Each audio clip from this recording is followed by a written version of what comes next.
with Let's Share the Sun, and that's that solar saves lives. So when Sandra realized that this installation had been completed, she had us gather intimately in her beautiful living room in her lovely home in Adjuntas, Puerto Rico. And she received a text. She was texting back and forth with her sister, and her sister said, "Your dream has come true." It was this woman's dream come true to have reliable electricity access because she takes medicines that she showed us, and she relies on those medicines to stay healthy and alive. And similarly, going back to La Casa de Bondad, energy security has a whole other meaning when you're dealing with something like a domestic violence shelter. You need electricity for security systems and to be safe. Hello and welcome to the Solar Maverick Podcast. I'm your host, Benoy Thanjan. Today's episode is a special one.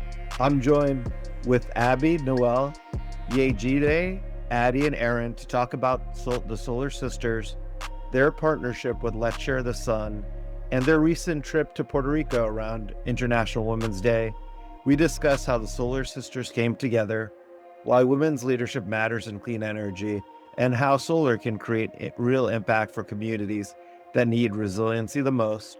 We also talk about an upcoming Let's Share the Sun fundraiser on Thursday, June 4th in Jersey City. This is a powerful conversation about energy, equity, community, and impact. Let's get into it. I'm really excited to have the Solar Sisters on the podcast for their first ever podcast interview. Abby, can you start out by introducing yourself and telling our listeners what the Solar Sisters are, why you created it, and the mission behind the group? Then it would be great for each of the Solar Sisters to briefly introduce themselves and share how they got involved with the Puerto Rico trip and Let's Share the Sun. Sure. Well, let me first say, Benoy, thank you so much for having us. It is through people like you and giving platforms to folks like us and others that really gets the story out. So we really appreciate that. And I know some of us are excited to come to your event on June 4th in Jersey City. I will just do a real quick introduction and then pass it around and then come back to how Solar Sisters was formed. I'm Abby Hopper. I am a lover of solar, a believer of all things clean energy, the biggest industry advocate on the planet, and the founder of Solar Sisters. I used to be the president and CEO of the Solar Energy Industries Association, but I'm learning that's not how I'm defining myself. It was an incredible journey, but I'm excited for what's next. So I'll pass it to you, Yejdie. Do you want to go next? Sure. Thank you so much, Abby. And it was an absolute pleasure getting a chance to volunteer alongside you in Puerto Rico earlier this year. My name is Yejdie Olutosin, and I'm the director of the Accelerate program at ACORE here in Washington, D.C., where I manage a market access platform for clean energy founders, scaling solutions across the clean energy value chain, including solar. Since 2020, we have grown our footprint to over 30 states, supporting over 60 companies. Super excited to talk about our experience in Puerto Rico and how that really connects to what we're trying to see as we transition to a clean energy economy. And I will pass it over to my friend, Erin. Thank you, Yejdie. My name is Erin Greeson. I am the founder and principal consultant of Climate Line. I'm a one-woman communications marketing firm focused on scaling solutions. So you see some through lines here among our core values and missions. I only work with companies that are committed to the clean energy transition. And scaling solutions to me isn't just about scaling technology, clean energy deployment. It's about solutions for people. And that means workforce solutions and equitable workforce, as well as making sure that the clean energy transition happens in a way that's equitable, reaching all people. So thank you so much for having us, Benoy. We're really excited about this. And I will pass to Addie. Hi, good morning, everyone. My name's Addie Momyer. Thank you, Benoy, for having us. So great to see so many of my solar sisters here this morning. I am currently the Assistant General Counsel and Director of Legal Operations at the Solar Energy Industries Association. I have been in this role since 2023. My prior career was doing public interest representation and litigation for Maryland Legal Aid. Very interested in how we can equitably make the energy transition happen, how we can make sure that everyone is included in this transition to clean energy. So very happy to be a part of this discussion, and I will send it over to Noelle. Awesome. Thanks, Addie. And thank you so much, Benoy, for having us. This is super exciting. Noelle Paige, I'm the Vice President of Project Development at Aspen Power.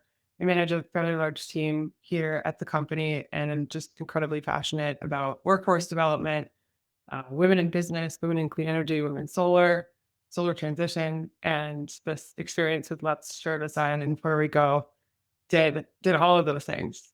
So it was incredible in a short amount of time. Happy to be here. So, welcome everyone. I'm not the host. But no, let me answer your question very quickly about how did Solar Sisters come to be? Because this is a partnership with Let's Share the Sun. I want to make sure we talk a lot about that amazing organization. But I want to share the origin story of Solar Sisters because I think it's a great example of how people see a need and just come together, right? That without a lot of pomp and circumstance. So I basically started this in this brain right here, writing to my solar sisters on LinkedIn as I was thinking about what's it like to be a woman in the clean energy industry, a woman executive, right? Often the only one in the room, often sort of feeling uncertain and sometimes uncomfortable, but yet from a platform with a lot of authority and a lot of privilege. And I thought, wow, if I'm feeling this way, I bet some other women are too. So we started getting together, creating community. There's so many other great organizations out there that are also serving the needs of women in clean energy, like Rise, like We See, like a whole bunch of other ones. And they're all our partners, right? Like this is a story of leadership where we can collaborate and not compete. But Solar Sisters is sort of unique in that our three pillars are service, and that's really what took us to Puerto Rico. We'll talk about that. Growth in terms of not just your professional growth, but your growth as a whole human, right? Many of us, not all of us here, are moms. I think all of us are daughters. Many of us have cared for aging parents, right? For fur babies, like whatever. Like we are whole humans. So we talk about that, and then connection and the sort of magic that happens in Solar Sisters, you'll hear happened in Puerto Rico. So that's the origin story. It's quick. Some of us have our Solar Sisters pins on. There'll be some at your event. So that the most important thing about Solar Sisters is you're a solar sister if you say you are, right? Like it is an exclusive group because it's amazing, but it's not exclusive in that there's no barrier to entry. If you say you're a solar sister, you are, whether regardless of what technology, how you define yourself, how you define your gender, like you are welcome and accepted exactly as you are. That's a great introduction to the Solar Sisters. Can you, I guess, Abby or Noelle, go into like the partnership between Solar Sisters and Let's Share the Sun and why this collaboration is important? I know everyone here was obviously in Puerto Rico in Adjuntas in March with Let's Share the Sun. Can you talk about in more detail about the partnership? Yeah, I'll talk about it. And Noelle, if you want to sort of bring it up to date. So Let's Share the Sun, as you know, Benoy, is a nonprofit organization that was founded many years ago to bring energy equity to parts of the world where there is none or there's very little. And so in what year are we in now? 26? 24. International Women's Day of 2024, Let's Share the Sun reached out to me.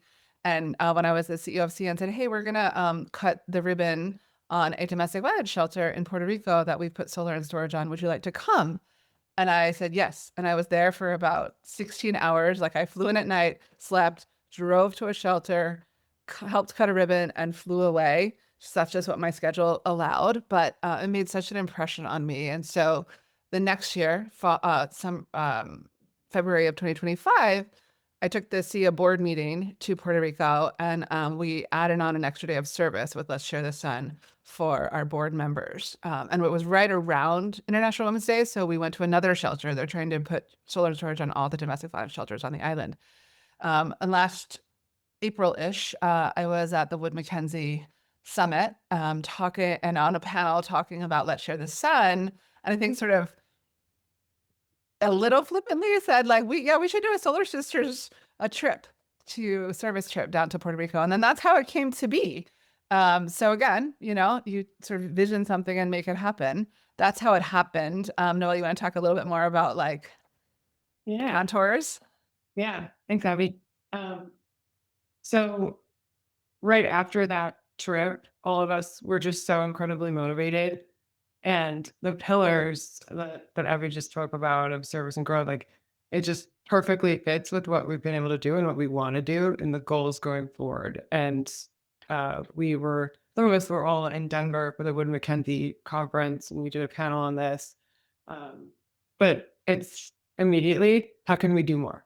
How can we grow it? What's the growth look like? And all of us here is just so motivated to do that. It's like, okay, we can all kind of do like spin-offs, co-leaders of this, and then we can have our own little groups, and then everybody that does that, could have their own little groups, and it's just this immediate, okay, let's make it more, let's scale it now.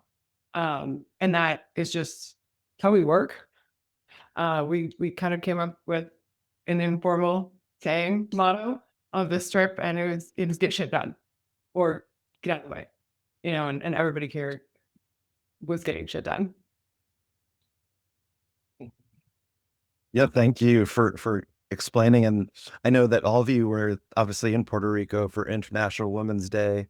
It was that Sunday, and participating in the Casa de, I'm probably mispronouncing this, but Bondad ribbon cutting. I know there was I guess Solar Sisters, right, dinner that Saturday, and then obviously the ribbon cutting on Sunday. Can you talk about that experience? And did you all know each other beforehand, or how did that work? Like basically recruiting, or the people who decided to come on that trip? I think it would be interesting for our audience to learn more about that as well. Absolutely. I'd be happy to talk about the experience on International Women's Day at La Casa de Bondad. You pronounced it correctly, Benoy. And also how this group came together. Again, I just want to honor a leader like Abby. He was sitting on a panel at a conference and said, hey, we should do a Solar Sisters delegation to Puerto Rico. And then it happened. It wasn't just this aspiration or idea. She's the sort of leader that makes things come together. So that deployed us. So then the Letshare, the Sun Foundation team reached out to some of us, and then we reached out into our networks and said, hey, who can join us for International Women's Day? This is the first ever Solar Sisters delegation on International Women's Day. And that's how this came together. We just reached out. I wanted to make sure that the people who attended represented the full diversity of our industry, not just in terms of our backgrounds, our ethnicity, et cetera, but also our field of focus. What sort of expertise do we have? Are we technical? Are we legal, et cetera? So that I think that the group that we brought together really represented the spectrum of strength that comprises our workforce. It meant a great deal to be in Puerto Rico on International Women's Day. It's a day that's celebrated all around the world. I learned that lots of cities, including in Puerto Rico, have a big parade. It's a huge celebration all around the world. And some places it's like a national holiday. I think the US can do even more work to make an even bigger deal out of International Women's Day. It was great to see that celebration in Puerto Rico. It's a day that celebrates our diversity. Women are so diverse. We have so many different life stories, but there are also some things that we have in common and that connect us, no matter what our walk of life may be. And in this case, being at La Casa de Bondad, a domestic violence shelter, it was a chance for us to connect on some commonalities that do affect women disproportionately, that thus need to be addressed with focus and intention. At the WoodMac Summit, our colleague Luke Lewandowski shared that 1 in 3 women in our lives are impacted by domestic violence. And at the shelter, La Casa de Bondad, we learned that last year in Puerto Rico, 25 women perished because of domestic violence. So we had the honor to meet the women who run the shelter, who are on the board of directors of the shelter, and who are graduates of the shelter, whose lives were protected and even saved by having that time at the shelter. So it made a great deal. It meant a great deal for us to come together across cultures, across regions of our own country, and of course the world, to talk about these issues that unite us, issues that need attention, that can be barriers that potentially hold us back, and also to talk about solutions, coming together, connectedness, and of course what the role clean energy plays in safety, security, and in living to our full potential. But I'd invite others to add on to that. Yeah, I'll just say some of us knew each other just from working in this industry, but we simply didn't know everybody. But that first Saturday night dinner was just so amazing because we were like, "Hi, what's your name? Let's get right into it. Why are we here? What are we doing?" And like the energy, no pun intended, was incredibly high that first night. And then we all left super close. You've got the group chat, you know. Yeah, that's amazing to hear. And then obviously later that Sunday, we had the Woodmac sponsored basically a dinner for us. And then the Solar Sisters got to meet the other participants with the Let's Share the Sun trip. Obviously, Woodmac had a big contingent on the March trip, Clean Capital, CBRE. There was like, obviously me at Renew Energy. I was actually at the ribbon cutting, which was amazing to be at. And I appreciate Bernie for having me be involved or participate or just be there for the ribbon cutting, which was amazing. And then obviously Monday was the installation. Can you talk about like lessons from the first pilot installation? What did the group learn from being hands-on supporting the first pilot installation with Let's Share the Sun? Did any of you actually have any experience with installing solar? It's interesting. A lot of people work in the solar industry and they had, never been on site and actually did like an installation. Can you talk about that experience? And with the Solar Sisters together doing an installation as well? Yeah, but no, I'll take that one. Um, Well, first, let me just say that Let's Share the Sun. When I was asked to be a part of the delegation, I wasn't sure if I could fit it into my schedule or anything. But when I heard about the pillars of Let's Share the Sun, solar for women, solar for education, solar for health, those three things have each played like really personal and phenomenal roles in my own life. And so I felt like I really had to be involved in that. And I think um, the most impactful part of it for me was being able to tie the real result of what we're working to do in the solar industry with my everyday work. I'm a lawyer. A lot of my work is transactional. I'm doing contracts. I'm answering questions for coworkers and kind of putting out fires. And it's very easy in your day-to-day work to kind of forget about what we're really working toward. What is this renewable energy thing really about? And so being on that roof with my solar sisters, you've got the CEO on the ground with the entrepreneur of the communications company handing the solar panels up on the roof.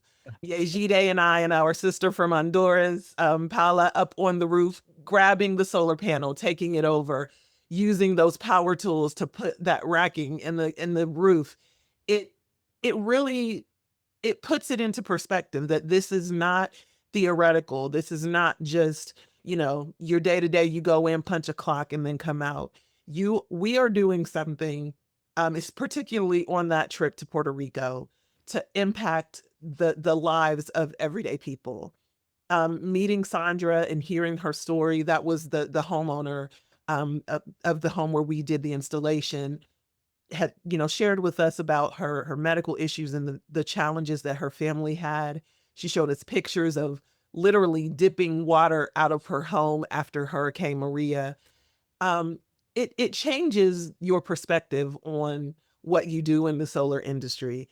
And so I think I won't say it's a lesson that I learned because I feel like from my lived experience I already knew it, but it reinforced that this conversation about energy insecurity, it's very real. It needs to stay in the forefront. And so that is really what I took from, my time in Puerto Rico. That's amazing perspective, Addie. Appreciate you sharing that. Does anyone else want to talk about the experience installing together solar? I just wanted to briefly add what Addie highlighted and something that Abby said in the prior year at the Wood Mac partnership panel with Let's Share the Sun, and that's that solar saves lives. So when Sandra realized that this installation had been completed, she had us gather intimately in her beautiful living room in her lovely home in Adjuntas, Puerto Rico. And she received a text. She was texting back and forth with her sister, and her sister said, "Your dream has come true." It was this woman's dream come true to have reliable electricity access because she takes medicines that she showed us, and she relies on those medicines to stay healthy and alive. And similarly, going back to La Casa de Bondad, energy security has a whole other meaning when you're dealing with something like a domestic violence shelter. You need electricity for security systems and to be safe. And this is not some, ambiguous issue. This is a human issue that saves lives. It was an honor to meet those women. And this isn't about, downtrodden women who, have a rough go of it. These are inspiring, amazing women. When I was at La Casa de Bondad, I had this immediate bond with one of the women there. It's funny. She was very beautiful, petite. I'm 6'2". We just had this immediate connection. There was something between us that we had in common. Well, I wasn't similar to her in that she was a PhD in biochemical research, a PhD. She is the director of a STEM center in San Juan. She's the mother of a beautiful little boy. She's a leader. And so I look at this beautiful woman and I think, this solar saves lives. Look at this woman and look at the life that was protected because of this shelter. And energy security plays a direct role in saving lives of this kind. Imagine the amazing work she's going to go out and do. She's already presented her scientific findings in places like the conference in New Orleans, New York City.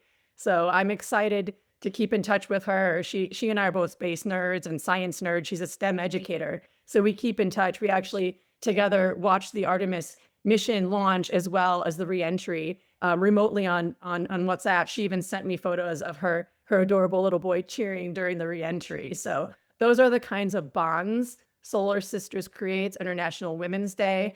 And again, these are the kinds of lives that are being saved. Yeah, that's amazing to hear. And it's great to hear that you still are keeping in touch. You know what that made me think is, like, obviously there's networking at conferences, at events, but how is this different than a networking event? And what was your experience or favorite moments? I mean, I know we talked a little bit about it already, but I feel like there were so many different moments that each of you had individually from the experience of the few days in Puerto Rico. Yejdie, do you wanna share? Because you were someone I didn't know before we went to Puerto Rico together. Definitely. Yeah, I think what makes this different, Benoy, than the conference you joined us at last week, which was our ACOR Finance Forum in New York, where Benoy actually shared some really great insights on behind the meter technology. I think we'll see some connections between the work that we were doing in San Juan and kind of the need that we're seeing across the sector. But it was the personal piece, right? The fact that, to Abby's point, some of us had seen folks at conferences, or I think Noelle had brought up, we all kind of work in this space, but to be swinging a hammer and learning the technical parts of building out these solar panels, but that was also juxtaposed with a very personal and intimate relationship with the work that we were doing. For many of us on the line, we work in front of computers all day, right? And so it's easy to forget that the work that we're doing has an end user, and that end user has stories and has a lived experience. And so what was really great about this is we not only were able to deepen the relationships that we have with our partners, but we were also able to bring our work to life in a very impactful way. And I really appreciated the opportunity, for example, our colleague that joined us from Honduras, and hearing her story as someone that is doing remarkable work and helping to bring energy access to her community, while we were also doing that in real time in Puerto Rico. And, Addie and Erin's story around us literally seeing the relationship between the work that we're doing and the person that's going to be the recipient of that labor, of that fruit. It was remarkable. I'm a former Peace Corps volunteer, And, that was probably the last time that I have really been able to like be a part of the people aspect of the work. And so it was very emotional. I think unexpectedly so on my end. I thought like, okay, I'm going to learn how to swing this hammer and I'm going to learn how to, put a solar panel on a roof. But I actually left with some real relationships, some connections, and some friendships that I would have never guessed had this just been kind of your run of the mill. I'm going to go to a conference and I'm going to have my agenda and we're going to talk. This felt more personal and more intimate. And I think in this time, as we're talking about just the state of the energy sector, this was a good reminder of the value of relationships. That's amazing, Yejdie. I appreciate you sharing. Just going to, I know, conversations that we've had, Puerto Rico is something special to you because you're originally from is it the Virgin Islands? Is that Yeah, correct? from the Virgin Islands, the island next door. Yeah, St. Thomas. St. Thomas. And can you talk about how, like, I guess Puerto Rico was special to you because a lot of the same experiences that the people of Puerto Rico have is similar to what you've seen? Very, very similar. I was kind of laughing. I checked into a hotel in San Juan, which was actually my first time this event because I have cousins there. So I usually am staying at someone's house. And so the idea that there would not be power is not foreign to me. That was my entire childhood. You went to the beach or you sat outside or you went to play. But as an adult, you're learning, wait, I can't properly store medication. I can't charge my phone to contact friends and family and emergency health services. We talked a little bit about some of the places we went to go visit. Now it's a security issue, right? So those were things that being from that region, it was something that I was familiar with. And it was something that I think really drove my personal reaction to all of this as well, because my family was also impacted by the hurricane. And when we think about natural disasters, I think sometimes if you aren't from a region that is experiencing, those climate impacts in real time, it's not just the event itself, right? It's everything else that was impacted. And so just like what I was hearing from my family around housing, right? So we were in a very rural part of Puerto Rico. So you have to think everything that was brought that we were using, someone else had to get that to the island. That's the step one. And then had to bring it to those locations. And so when we think about infrastructure, when we think about economic development, so think about all the people that probably canceled their hotel lodging and didn't go to restaurants and didn't support the local economy. And so now we're talking about people's livelihoods. So I think I went into it with that framework because that is something that's near and dear to my heart. That's my entire mother's side of the family. We're all from different islands across the Caribbean. And so I think that lens, this event really reminded me of that as well. And it was great to also see, and I think someone brought this up, Erin may have brought this up around resilience, right? I didn't, and I think many of us on the line could say, these weren't victims that we were meeting with, right? Which I think is how sometimes people that have gone through a natural disaster are presented. They're a charity case, or there's someone that doesn't have agency. What we actually saw was the exact opposite. We saw people that were successful in spite of the situation, and there was a sense of strength. And as a woman, I think there was also a personal bias as someone that comes from a long line of very strong Caribbean women, and seeing that reflected in the people that we were engaging with. And I think that's what also made this volunteer experience like that much more special for me. That's amazing. I appreciate you sharing. And is there any other moments that the group wants to share that they haven't shared already? I'll share one, and I just want to name in addition to the 5 of us, there are 4 other solar sisters on our trip. So our colleagues from Nicaragua, right? Wait, no, is that my right? Help me. Honduras. Honduras, thank you. Honduras. There was Tian from CBRE, who's in New York. She was one of us and someone that I didn't know beforehand. She was a total badass.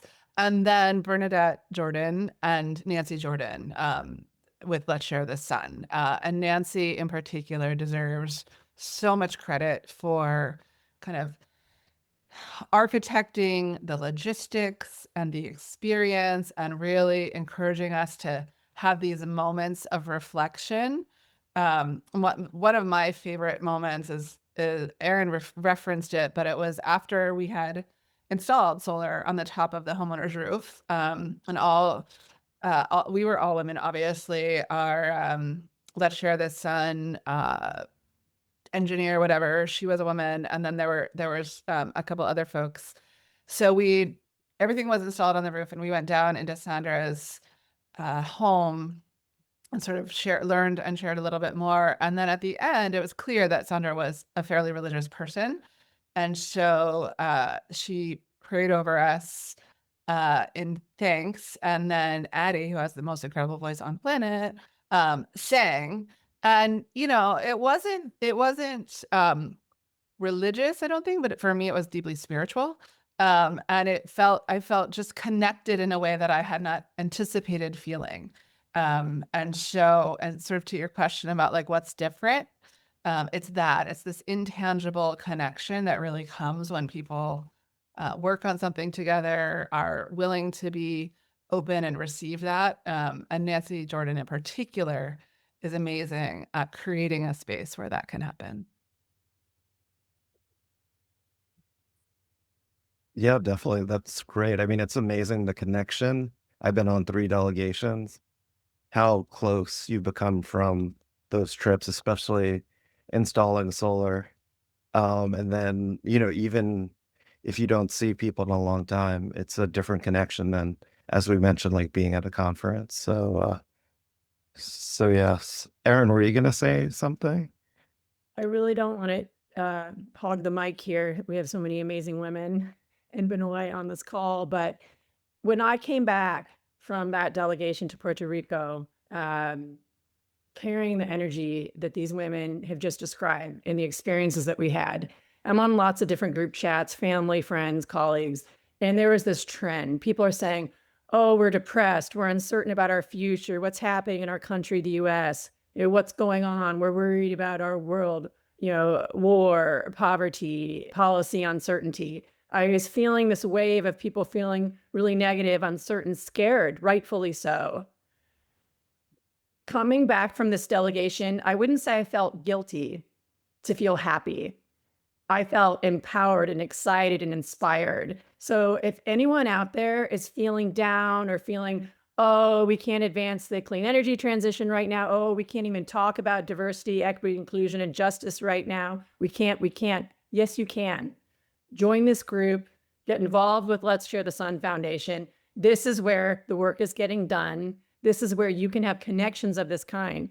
I mean, you connect with people on this deep human level, these women just described, you can do anything. Nothing's going to stop us. So to come away with that sort of feeling, I've always felt optimistic about the clean energy transition, no matter what, because I believe in our people and the quality of people this industry attracts.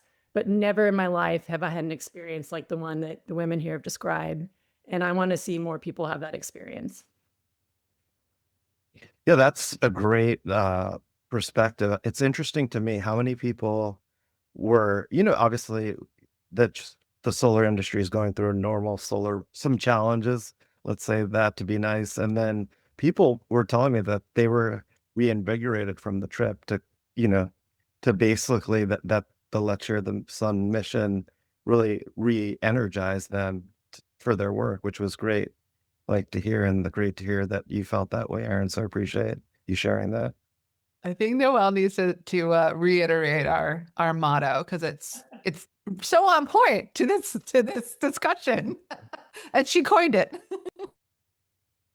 Yeah, I mean, you should tell her get on her way. And that was born that very first night, and that was my first impression. Like that was the impression I gave to a lot of people I was just meeting. So no shame here. Definitely. And then a really important going back to all about women's leadership in solar. What role do women leaders play in advancing energy equity, resilience, and the clean energy transition? I know we spoke about some of these points, but it'd be great if you could really go into more detail. Yeah, absolutely. I think women leaders play a critical role in advancing clean energy. Many of us, and I'm generalizing here, but many of us naturally approach work collaboratively with one another. This is a perfect example of that. And, I made the joke that like the girls trip came out of the group chat in like, excuse me, like a matter of weeks. Erin told me about the trip and I think I had 4 weeks to figure it out and I did, and I was like, look at that. Like the girls trip can come out of group chat, like if you want to. Um, but it's, we're so focused on not just megawatts and kilowatt hours. We're focused about people, right? Like I think a lot of us are natural caregiver archetypes, and trust is incredibly important. And I think all of us think about that, in our personal lives and as well as meeting the survivors of the domestic violence shelter. Women in this industry, I think, are helping push conversations around energy equity, resilience, and accessibility in a very intentional way. And touching on something Yejdie and Erin said, it's not just an energy issue; it's a life-saving issue. And blackouts are just inconvenient for some people. They are a life-threatening instance almost immediately, and we get the gravity of that. And it's not an afterthought. It's not after we hit our KPIs of X dollars or X megawatts. Like that comes first. That's our why. And that's why we're doing this. And the women in this industry, the leaders in this industry, just band together, and we have that trust, and we have that mentality of getting shit done and prioritizing why we're doing it. Yep, definitely. I really appreciate you sharing that, Noelle. Does anyone else want to talk about that perspective or Addie, I'm happy, always happy to. Addie, do you want to? I know you have you and I talked about this offline. No, I mean, I'm obviously trying to keep be cognizant of time because there are like so many things that I could say. I think the only thing that I would add to what Noelle said, which she said so eloquently, is that a quote I took from the book from the Solar Sisters last book club meeting is that there is no competency gap between men and women. Now, sometimes there's an opportunity gap. And so women are just as capable, bring, different perspectives, but the same level of understanding and the ability to solve these problems, but bringing a different perspective to it. And if you're trying to solve problems in a long-term way, you don't want to be and shouldn't be, quite frankly, in an echo chamber where everyone's viewpoints and experiences are the same. Because if that's how you're making decisions, you're leaving out a very large group of people who you say you want to impact.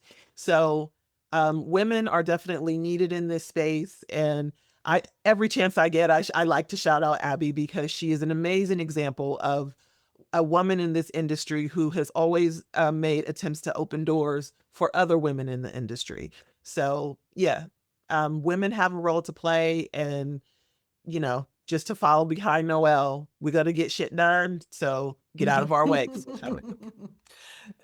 I knew you would have something amazing to say. Thank you. The only other thing I would add, Benoy, is that everything about our trip to Puerto Rico was, for me at least, inspiring and spiritual and like somewhat, I'm at a transition point in my own life, so it felt like very meta, the whole experience.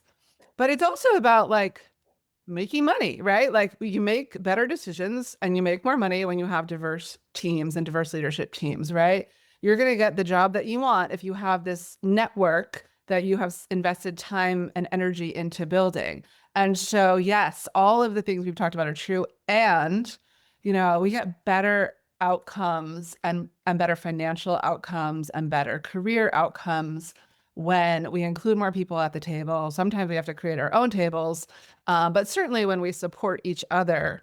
And so I don't want anyone listening to this to be like, oh, that's so wishy-washy and everyone just feels good. But like I do have KPIs to meet and I do have revenue goals and like, cool, we're going to meet them and we're going to blow them out of the water. And it's going to be because we have a strong team that can do that. Yeah, definitely. I appreciate you sharing, and I can't believe how quickly the time has gone by. Actually, Addie made a great point. Like, it would be great, maybe Abby, if you could talk about, I know you talked about like what the Solar Sisters are, but like programming. I mean, Addie mentioned the book club. I know that there are events that you have at the conferences. Can you talk? So I would love to. Thank you for asking me to do that. And some of this might be news to some of you because I just made it up with my friends last week. But actually last week, Addie Momyer and Nancy Jordan and I went on our own little strategic retreat, the three of us, to really plan out this service pillar, right? Service, connection, and growth. And the service pillar is such an important part of who we are and how we are giving back to the community. So yes, so that's a piece of it. So we have a monthly book group. It's online, it's on Zoom. We mostly read fiction, but sometimes we read Why Men Win at Work. This month we're reading Yesteryear, which is just a bananas fiction piece. I will be launching next Wednesday listen to this, people, hot solar summer webinar series, one focused on service, one focused on growth, and one focused on connection, which is pretty exciting.